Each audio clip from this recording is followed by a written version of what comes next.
Hello students, इस video में हम सबसे पहले समझेंगे कि गुड्स किसे कहते हैं। फिर हम गुड्स से रिलेटेड जो अकाउंट है, purchase account, purchase return account, sales return account, इनके बारे में समझेंगे। फिर हम परचेज और परचेज रिटर्न से रिलेटेड ट्रांजैक्शंस करेंगे। फिर हम उसके बाद पेमेंट से रिलेटेड ट्रांजैक्शन करेंगे। सिंपल पेमेंट करते हैं तो उस केस में एंट्री कैसे पास होनी है, जब हम पेमेंट करते हैं इन फुल सेटलमेंट, उस केस में जनरल एंट्री कैसे पास करनी है। क्लियर है? तो चलो स्टार्ट करते हैं। सबसे पहले समझते हैं कि गुड्स किसे कहते हैं। गुड्स से हमारा मतलब है वो आइटम्स, वो प्रोडक्ट जिसमें बिजनेस डील करता है, वो प्रोडक्ट जिसे बिजनेस खरीद रहा है आगे बेचने के पर्पज से, उसे ही क्या कहते हैं? गुड्स। फॉर एग्जाम्पल, सीमा की मोबाइल की शॉप है, ठीक है, तो सीमा के लिए गुड्स क्या होंगे? मोबाइल, क्योंकि वो मोबाइल को खरीद रही है आगे बेचने के लिए, रीसेल पर्पस के लिए खरीद रही है, ठीक है। अगर यही सीमा अपने कस्टमर्स को आराम से बिठाने के लिए अपनी शॉप में सोफा सेट खरीदती है, तो क्या सीमा गुड्स खरीद रही है? क्या सोफा सेट सीमा के लिए गुड्स हैं? क्या वो सोफा सेट को आगे बेचने के लिए खरीद रही है? नहीं, कस्टमर्स को आराम से अपनी शॉप में बिठाने के लिए खरीद रही है, ठीक है। तो सोफा सेट क्या है? एसेट में आएंगे, फर्नीचर अकाउंट में आएंगे। क्लियर है? सीमा के लिए गुड्स क्या होंगे? सिर्फ मोबाइल, क्योंकि वो मोबाइल में डील करती है। क्लियर है कि गुड्स किसे कहते हैं? जब भी हम गुड्स को खरीदेंगे तो हम गुड्स अकाउंट का यूज नहीं करेंगे, ना ही गुड्स अकाउंट को डेबिट करेंगे, ना ही क्रेडिट करेंगे। गुड्स अकाउंट का यूज नहीं करेंगे। जब भी हम माल खरीद रहे हैं, गुड्स खरीद रहे हैं, उसके लिए हम हमेशा परचेज अकाउंट का यूज करेंगे। क्लियर है कि जब भी हम गुड्स को खरीदेंगे हम कौन सा अकाउंट यूज करेंगे? परचेज अकाउंट, ठीक है। जब भी हम उन गुड्स को आगे बेचेंगे तो कौन सा अकाउंट यूज करेंगे? Sales account. क्लियर है? अब देखो, जो हमने गुड्स खरीदे हैं, जरूरी नहीं है कि हमेशा माल सही है, कभी कभार हमें वापस भी करना पड़ सकता है। तो जब भी हम खरीदे हुए गुड्स को वापस करेंगे, उसके लिए हम परचेज रिटर्न अकाउंट का यूज करेंगे। कौन से अकाउंट का? परचेज रिटर्न अकाउंट का। अब इस अकाउंट का एक और नाम है। हम क्या कर रहे हैं? जो हमने गुड्स खरीदे हैं उसे वापस भेज रहे हैं, तो हम क्या करें? रिटर्न आउटवर्ड कर रहे हैं, ठीक है। तो आप इस अकाउंट का यूज भी कर सकते हो और इस अकाउंट का भी, ठीक है। ऐसे ही जब हमारी सेल्स वाले गुड वापस आ जाते हैं, किसी भी रीजन से कस्टमर हमारे गुड्स को वापस दे जाता है, वापस कर देता है माल को, तो हम कौन से अकाउंट का यूज करेंगे? सेल्स रिटर्न अकाउंट का। इसका एक और नाम है, क्या है? Return inward. अब हमारे पास क्या हुआ है? माल वापस आया, रिटर्न इनवर्ड हुआ है, ठीक है। तो सेल्स रिटर्न अकाउंट का दूसरा नाम क्या है? Return inward account. अब इनमें से कौन सा अकाउंट डेबिट होगा, कौन सा अकाउंट क्रेडिट होगा, वो सीखते हैं। मॉडर्न अप्रोच के रूल को एक बार दोबारा से दिमाग में रिमाइंड करो। एक्सपेंस जब भी बढ़ता है तो हम उस अकाउंट को क्या करते हैं? डेबिट करते हैं। और एक्सपेंस जब भी कम होता है तो हम अकाउंट को क्या करते हैं? क्रेडिट। क्लियर है? इनकम की बात करते हैं। जब भी इनकम इंक्रीज होगी अकाउंट को हम क्या करेंगे? क्रेडिट। और जब भी इनकम डिक्रीज होगी हम अकाउंट को क्या करेंगे? डेबिट। अब इन्हीं रूल्स को हमने अप्लाई करना है। सबसे पहले हम बात करते हैं परचेज अकाउंट की। जब भी हम माल को खरीदते हैं हमारा क्या हो रहा है? खर्चा हो रहा है, ठीक है। परचेज अकाउंट कौन सा अकाउंट है? एक्सपेंस का ही अकाउंट हुआ, क्योंकि माल को खरीदना क्या है? एक तरह का खर्चा है बिजनेस के लिए। और रूल क्या कहता है? एक्सपेंस जब बढ़ेगा अकाउंट क्या होगा? डेबिट। तो जब भी हम गुड्स को परचेज करेंगे तो परचेज अकाउंट क्या होगा? डेबिट होगा। क्लियर? अब हम बात करते हैं सेल्स अकाउंट के। हम माल को बेच रहे हैं, उससे हमें क्या होती है? इनकम हो रही है, ठीक है। और इनकम का रूल क्या कहता है? जब भी इनकम इंक्रीज होगी तो अकाउंट क्या होगा? क्रेडिट। तो सेल्स अकाउंट क्या है? इनकम का अकाउंट है, तो सेल्स अकाउंट क्या होगा? क्रेडिट। जब भी हम गुड्स को बेचेंगे तो सेल्स अकाउंट क्या होगा? क्रेडिट। क्लियर? अब हम बात करते हैं परचेज रिटर्न अकाउंट की। परचेज अकाउंट क्या होता है? डेबिट होता है जब भी हम माल को खरीदते हैं। अब हम माल को वापस कर रहे हैं, खर्चा क्या हो रहा है? कम हो रहा है, तो अकाउंट क्या होगा? क्रेडिट। तो परचेज रिटर्न अकाउंट क्या होता है? क्रेडिट, जब भी हम माल को वापस करते हैं। क्लियर है? अब हम बात करते हैं सेल्स रिटर्न अकाउंट की। जब हमने सेल्स की, हमें क्या हुई? इनकम हुई। अब वो माल हमारे पास वापस आ गया है, हमारी इनकम क्या होगी? कम होगी है। तो रूल क्या कहता है? जब भी इनकम कम होगी उस अकाउंट को हमें क्या करना है? डेबिट। क्लियर है? सेल्स रिटर्न अकाउंट क्या होगा? जब भी माल वापस आएगा डेबिट होगा। क्लियर है? अब हम इन अकाउंट से रिलेटेड कुछ ट्रांजैक्शन करेंगे, उनकी जर्नल एंट्री आपको कैसे पास करनी है वो करना सीखेंगे। देखो, जब भी आपको कोई ट्रांजैक्शन दे रखी होगी परचेज से रिलेटेड, सेल से रिलेटेड, तो आपको सबसे पहले ये पता लगाना है कि ये कैश की ट्रांजैक्शन है या क्रेडिट की ट्रांजैक्शन है। क्योंकि जब हम माल खरीदने जाते हैं तो ऐसा हो सकता है कि हमने पैसे दे के माल खरीदा, और ऐसा भी हो सकता है कि हमने माल को उधार पे खरीदा है सेलर से, ये भी हो सकता है। और जहाँ तक हम बात करें सेल्स की, तो ऐसा भी हो सकता है कि हमने गुड्स को उधार पे कस्टमर को बेचा है, या हो सकता है कि उसने हमें साथ के साथ कैश दे दिया। ठीक है, तो सबसे पहले ये आइडेंटिफाई करना बहुत जरूरी है कि ये कैश की ट्रांजैक्शन है या क्रेडिट की ट्रांजैक्शन है। यहाँ पर मैंने 3 ट्रांजैक्शन लिखी है, तीनों ट्रांजैक्शन कैश की ट्रांजैक्शन है, बस लिखने का तरीका अलग अलग है। देखो, परचेज्ड गुड्स फॉर कैश, ये ट्रांजैक्शन क्या कह रही है? हमने माल को कैश में खरीदा है। नेक्स्ट ट्रांजैक्शन कैश परचेजेस, हमने कैश दे के परचेज किया है माल को। Next transaction purchased goods from seller for cash, ये ट्रांजैक्शन को ध्यान से देखो।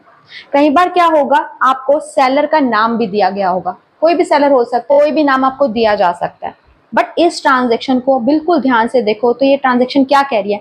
हमने माल खरीदा है सेलर से बट कैश को देके, तो ये कौन सी ट्रांजैक्शन होगी? Cash transaction. क्लियर है? इन तीनों ट्रांजैक्शन की एक ही तरह की जर्नल एंट्री बनेगी। तो देखो, परचेज गुड्स फॉर कैश ₹10,000, ये ट्रांजैक्शन किन किन अकाउंट्स पे इफेक्ट डाल रही है? हमने क्या किया है?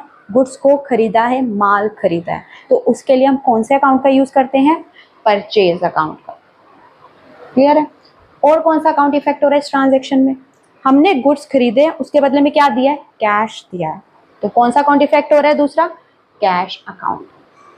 परचेज अकाउंट कौन सा अकाउंट है? एक तरह का एक्सपेंस का अकाउंट है। कैश अकाउंट किस में आता है? एसेट की कैटेगरी में आता है। क्लियर है? परचेज क्या है? खर्चा है, हमने क्या किया? माल खरीदा है, एक्सपेंस इंक्रीज हुआ है। ठीक है, और उसके बदले में हमने कैश दिया है, कैश डिक्रीज हुआ है। ठीक है, अब रूल अप्लाई करते हैं मॉडर्न अप्रोच के। एसेट का रूल क्या कहता है? एसेट जब भी इंक्रीज होगी अकाउंट को हम क्या करेंगे? डेबिट, और एसेट जब डिक्रीज होगी अकाउंट को हम करेंगे क्रेडिट। तो कैश अकाउंट क्या हो रहा है? डिक्रीज हो रहा है, तो कैश अकाउंट को हम क्या करेंगे? क्रेडिट। क्लियर है? परचेज अकाउंट किस में आता है? एक्सपेंस की कैटेगरी में आता है, और एक्सपेंस का रूल क्या कहता है? जब भी एक्सपेंस बढ़ेगा, खर्चा बढ़ेगा, अकाउंट को हम क्या करेंगे? डेबिट। तो हमने क्या किया है? माल खरीदा है, खर्चा बढ़ा है, तो परचेज अकाउंट क्या होगा? डेबिट। क्लियर है? कौन सा अकाउंट डेबिट होना है, कौन सा अकाउंट क्रेडिट होना है? अब जर्नल एंट्री क्या बनेगी? कौन सा अकाउंट डेबिट हो रहा है? Purchase account. तो जो अकाउंट डेबिट होता है उसे हम पहले लिखते हैं, क्या लिखेंगे? Purchase account debit. कौन सा अकाउंट क्रेडिट हो रहा है? कैश अकाउंट, तो गैप देंगे टू कैश अकाउंट, और अमाउंट लिख देना दोनों जगह, डेबिट में भी क्रेडिट में 10,000 10,000। क्लियर है? जनरल एंट्री क्या बनेगी? जब भी हम गुड्स को कैश में खरीदेंगे तो एंट्री क्या होगी? Purchase account debit to cash account. Next transaction करते हैं क्रेडिट ट्रांजैक्शन। जब हमने माल को उधार पे खरीदा, तो आप कैसे पहचानोगे? इस ट्रांजैक्शन को ध्यान से पढ़ो।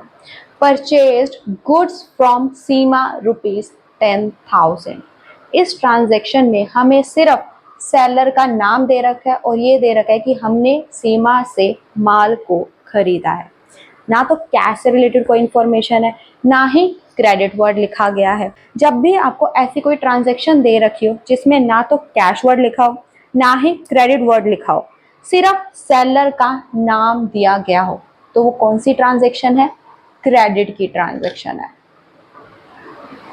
अब देखो, ये ट्रांजैक्शन किन किन अकाउंट्स पे इफेक्ट डाल रही है। हमने क्या किया? माल खरीदा है, तो जब हम माल को खरीदते हैं उसके लिए कौन सा अकाउंट यूज़ करते हैं? Purchase account. ठीक है। दूसरा कौन सा अकाउंट इफेक्ट हो रहा है? क्या हमने माल के बदले में कैश दिया? नहीं दिया। क्या हमने उसे बैंक से पेमेंट दी है? नहीं दिया। हमने माल को उधार पे खरीदा है। हमने सीमा का पैसा अभी देना है। तो सीमा हमारे फर्म के लिए क्या बन गई है? क्रेडिटर बन गई है। हमारी लायबिलिटी इंक्रीज हो गई है। तो दूसरा कौन सा अकाउंट इफेक्ट होगा? सीमा का। अब हमें सीमा को अपने अकाउंट्स में दिखाना पड़ेगा क्योंकि सीमा का पैसा अभी हमने देना है। ठीक है। अब कौन सा अकाउंट डेबिट होगा, कौन सा अकाउंट क्रेडिट होगा, वो सीखते हैं। परचेज क्या है? खर्चा है।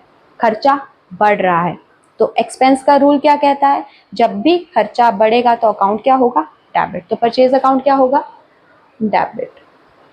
क्लियर है। सीमा क्या है? हमारी क्रेडिटर है, हमने उसका पैसा देना है। तो लायबिलिटी का रूल क्या कहता है? जब भी लायबिलिटी इंक्रीज होगी तो अकाउंट को हम क्या करेंगे? क्रेडिट। तो सीमा का अकाउंट क्या होगा? क्रेडिट। क्लियर है कि कौन सा अकाउंट डेबिट होना है, कौन सा अकाउंट क्रेडिट होना है? तो जर्नल एंट्री क्या बनेगी? कौन सा अकाउंट डेबिट होना है? Purchase account. जो अकाउंट डेबिट होना है उसे हम पहले रिकॉर्ड करते हैं, परचेज अकाउंट डेबिट। ठीक है। कौन सा अकाउंट क्रेडिट होना है? सीमा का। तो गैप छोड़ेंगे, टू लिखेंगे और सीमा लिखेंगे। सीमा के नाम के साथ हम अकाउंट वर्ड नहीं लिखेंगे क्योंकि सीमा क्या है? एक पर्सन है। कितना पैसा देना है? 10,000 आप डेबिट के अमाउंट में लिखोगे और 10,000 ही क्रेडिट के अमाउंट में। क्लियर है कि जब हम माल को उधार पे खरीदते हैं तो ट्रांजैक्शन को कैसे रिकॉर्ड करना है? परचेज अकाउंट होगा डेबिट टू, आप यहाँ पर क्रेडिटर का नाम लिखोगे। क्लियर है। नेक्स्ट ट्रांजैक्शन करते हैं। गुड्स रिटर्न टू सीमा ₹2000। हमने क्या किया था? माल खरीदा था, गुड्स खरीदे थे सीमा से। अब उनमें से कुछ गुड्स को हम वापस कर रहे हैं जिसकी वैल्यू है ₹2000। हम माल को वापस कर रहे हैं तो उसके लिए हम कौन सा अकाउंट यूज़ करते हैं? Purchase return account. क्लियर है। और कौन सा अकाउंट इफेक्ट हो रहा है इस ट्रांजैक्शन में? क्योंकि हर ट्रांजैक्शन इफेक्ट करते कम से कम 2 अकाउंट, सीमा का। ठीक है। अब कौन सा अकाउंट डेबिट होगा, कौन सा अकाउंट क्रेडिट होगा, वो देखते हैं। परचेज रिटर्न अकाउंट किस कैटेगरी में आता है? एक्सपेंस की कैटेगरी में आता है। और एक्सपेंस का रूल क्या कहता है? जब एक्सपेंस डिक्रीज होता है तो उसका अकाउंट हम क्या करते हैं? क्रेडिट। तो परचेज रिटर्न अकाउंट क्या होने वाला है? क्रेडिट इस ट्रांजैक्शन में। ठीक है। अब हम बात करते हैं सीमा की। सीमा क्या है? हमारी क्रेडिटर है जिसका हमने पैसा देना है। किस कैटेगरी में आती है? लायबिलिटी की। लायबिलिटी का रूल क्या कहता है? जब लायबिलिटी इंक्रीज होगी अकाउंट होगा क्रेडिट और जब लायबिलिटी डिक्रीज होगी तो अकाउंट होगा डेबिट। अब हमने सीमा का पैसा कम देना है, लायबिलिटी डिक्रीज हो रही है तो अकाउंट क्या होगा? डेबिट। सीमा का अकाउंट क्या होगा? डेबिट। तो एंट्री क्या बनेगी? कौन सा अकाउंट डेबिट हो रहा है? सीमा का। तो पहले हम वो रिकॉर्ड करेंगे, सीमा। सीमा के नाम के साथ हम अकाउंट नहीं लगाएंगे क्योंकि सीमा क्या है? एक पर्सन है। ठीक है। कौन सा अकाउंट क्रेडिट हो रहा है? Purchase return account. तो क्या करेंगे? गैप छोड़ेंगे, टू लिखेंगे, परचेज रिटर्न अकाउंट। फिर आप डेबिट के अमाउंट में 2000 लिख देना और क्रेडिट के अमाउंट में भी 2000 लिख देना। क्लियर है ट्रांजैक्शन। नेक्स्ट ट्रांजैक्शन करते हैं पेमेंट से रिलेटेड। पेड कैश टू सीमा ₹3000। हमने क्या किया है? सीमा को पैसे दिए अब 3000 रुपये। अब ये ट्रांजैक्शन किन किन अकाउंट्स पे इफेक्ट डालती है वो देखते हैं। हमारे पास से क्या गया है? कैश गया है। कैश डिक्रीज हो गया है। ठीक है। और कौन सा अकाउंट इफेक्ट हुआ इस ट्रांजैक्शन में? हमने किसको पेमेंट की है? सीमा को। तो सीमा का अकाउंट इफेक्ट हो रहा है इस ट्रांजैक्शन में। अब कौन सा अकाउंट डेबिट होगा, कौन सा क्रेडिट होगा, वो देखते हैं। कैश अकाउंट किस में आता है? एसेट की कैटेगरी में आता है। और एसेट का रूल क्या कहता है? एसेट जब इंक्रीज होती है डेबिट होगी, एसेट जब डिक्रीज होगी तो अकाउंट क्या होगा? क्रेडिट। कैश डिक्रीज हो रहा है तो कैश अकाउंट हम क्या करेंगे? क्रेडिट। क्लियर है। सीमा की बात करते हैं। सीमा को हमने पैसे दिए। सीमा हमारी कौन थी? क्रेडिटर थी, लायबिलिटी थी। लायबिलिटी का रूल क्या कहता है? लायबिलिटी जब इंक्रीज होती है तो क्रेडिट करो, लायबिलिटी जब डिक्रीज होती है तो डेबिट करो। अब सीमा को हमने पैसे दिए जिससे हमारी लायबिलिटी क्या हो रही है, डिक्रीज हो रही है। तो सीमा का अकाउंट क्या होगा, डेबिट। क्लियर। अब एंट्री क्या बनेगी, कौन सा अकाउंट डेबिट हो रहा है, सीमा का। तो सीमा का अकाउंट हम पहले लिखेंगे, बट सीमा के नाम के साथ हम अकाउंट नहीं लगाएंगे क्योंकि सीमा क्या है, एक पर्सन है। तो सीमा के सामने हम क्या लिखेंगे, डेबिट। क्रेडिट क्या हो रहा है, कैश अकाउंट, टू लिखो और कैश अकाउंट। ठीक है, डेबिट के अमाउंट में 3000 लिख देना और क्रेडिट के अमाउंट में भी 3000 लिख देना। ठीक है, अब एक और पेमेंट से रिलेटेड ट्रांजैक्शन करते हैं। इस ट्रांजैक्शन को ध्यान से पढ़ लेना, इसमें सिर्फ ये लिखा गया है कि हमने सीमा को पैसे दिए हैं 3000 रुपये। नेक्स्ट ट्रांजैक्शन करते हैं, ये ट्रांजैक्शन है फुल सेटलमेंट वाली। इस ट्रांजैक्शन को बहुत ध्यान से समझना, बहुत इंपॉर्टेंट ट्रांजैक्शन है। ट्रांजैक्शन देखते हैं क्या लिखा है, paid cash to Seema ₹4000 in full settlement of her account. इस ट्रांजैक्शन में सबसे पहले हमें क्या बनाना पड़ेगा, वर्किंग नोट, ये जानने के लिए कि हमें एक्चुअल में सीमा को कितने पैसे देने थे। देखो, हमने सीमा से कितनी अमाउंट के गुड्स खरीदे थे, 10,000, जिसमें से हमने 2000 के गुड्स को रिटर्न कर दिया। तो 2000 को हम क्या करेंगे, माइनस, तो कितनी अमाउंट आ जाएगी, 8000। हमने सीमा को कितना पैसा देना है, 8000, बट हमने लास्ट ट्रांजैक्शन में उसे 3000 रुपीज दे दी है। तो 3000 क्या हो जाएगा, माइनस हो जाएगा। अब सीमा के कितने पैसे देने हैं हमने, 5000। और कोई हिसाब है सीमा का, नहीं, हमने सीमा के कितने पैसे देने हैं, 5000। बट इस ट्रांजैक्शन में लिखा है कि हमने सीमा को 4000 रुपीज दे दिए इन फुल सेटलमेंट। फुल सेटलमेंट का मतलब है कि हमने सीमा को 4000 रुपए दिए और कहा है कि अब तेरा मेरा कोई हिसाब नहीं है, सारा हिसाब खत्म। तो इसका मतलब सीमा को हमने कितने पैसे देने थे, 5000, दिए कितने हैं, 4000। तो हमें क्या हुआ है, फायदा हो गया है, हमें क्या मिला है, डिस्काउंट रिसीव्ड हुआ है। ठीक है, अब कितना डिस्काउंट उसने हमें दे दिया है, 5000 देने थे बट दिए कितने हैं, 4000। कितना डिस्काउंट मिला, 1000 का। क्लियर है, ये सब आपको वर्किंग नोट में लिखना है। अब इस ट्रांजैक्शन की जर्नल एंट्री कैसे पास होगी वो सीखते हैं। ये ट्रांजैक्शन किन किन अकाउंट्स पे इफेक्ट डाल रही है, हमने क्या किया है, कैश दिया है, तो कैश अकाउंट क्या होगा, कम हो जाएगा। किसको दिया है पैसा हमने, सीमा को, तो दूसरा कौन सा अकाउंट इफेक्ट होगा, सीमा का। ठीक है, और तीसरा कौन सा अकाउंट इफेक्ट हो रहा है इस ट्रांजैक्शन में, हमने पैसा इन फुल सेटलमेंट दिया है, हमें क्या मिला है, डिस्काउंट मिला है, डिस्काउंट रिसीव्ड हुआ है। क्लियर है। अब कौन सा अकाउंट डेबिट होगा, कौन सा अकाउंट क्रेडिट होगा वो देखते हैं। कैश अकाउंट किस में आता है, एसेट की कैटेगरी में आता है। एसेट का रूल क्या कहता है, जब एसेट इंक्रीज होगी डेबिट करो, जब एसेट डिक्रीज होगी तो क्रेडिट करो। कैश अकाउंट क्या हो रहा है, कम हो रहा है, तो कैश अकाउंट को हम क्या करेंगे, क्रेडिट। क्लियर है। सीमा हमारी क्या है, क्रेडिटर है, लायबिलिटी है। अब हम उसकी पेमेंट कर रहे हैं, लायबिलिटी क्या हो रही है, डिक्रीज हो रही है। और लायबिलिटी का रूल क्या कहता है, जब लायबिलिटी डिक्रीज हो तो अकाउंट क्या होगा, डेबिट। तो सीमा का अकाउंट हम क्या करेंगे, डेबिट। क्लियर है। तीसरा अकाउंट की बात करते हैं, डिस्काउंट रिसीव्ड। डिस्काउंट हमें मिला है, हमारा क्या हुआ है, फायदा हुआ है, एक तरह से हमें क्या हो गया, इनकम हो गया। और इसका रूल क्या कहता है, जब भी फायदा होगा, इनकम बढ़ेगी तो अकाउंट क्या होगा, क्रेडिट। तो डिस्काउंट रिसीव्ड अकाउंट क्या होगा, क्रेडिट। तो इस ट्रांजैक्शन की जर्नल एंट्री क्या बनेगी, कौन सा अकाउंट डेबिट हो रहा है, सीमा का। तो सबसे पहले हम क्या लिखेंगे, सीमा। सीमा के नाम के साथ हम अकाउंट वर्ड का यूज नहीं करेंगे क्योंकि सीमा क्या है, पर्सन है। सीमा के सामने हम क्या लिखेंगे, डेबिट। ठीक है, कौन सा अकाउंट क्रेडिट हो रहा है, कैश अकाउंट और डिस्काउंट रिसीव्ड अकाउंट। टू लिखो, टू कैश अकाउंट, और डिस्काउंट रिसीव्ड अकाउंट भी क्या हो रहा है, क्रेडिट। तो फिर से टू लिखो, डिस्काउंट रिसीव्ड अकाउंट। अब देखो अमाउंट क्या क्या लिखना है, हमने सीमा को कितने पैसे दिए, 4000, तो कैश के सामने 4000 लिख दो। सीमा से हमें कितनी अमाउंट का डिस्काउंट मिला है? 1000, तो डिस्काउंट के सामने 1000 लिख दो। अब हमने क्या किया? सीमा का हिसाब खत्म कर दिया। सीमा का कितने रुपए का हिसाब था? 5000 का।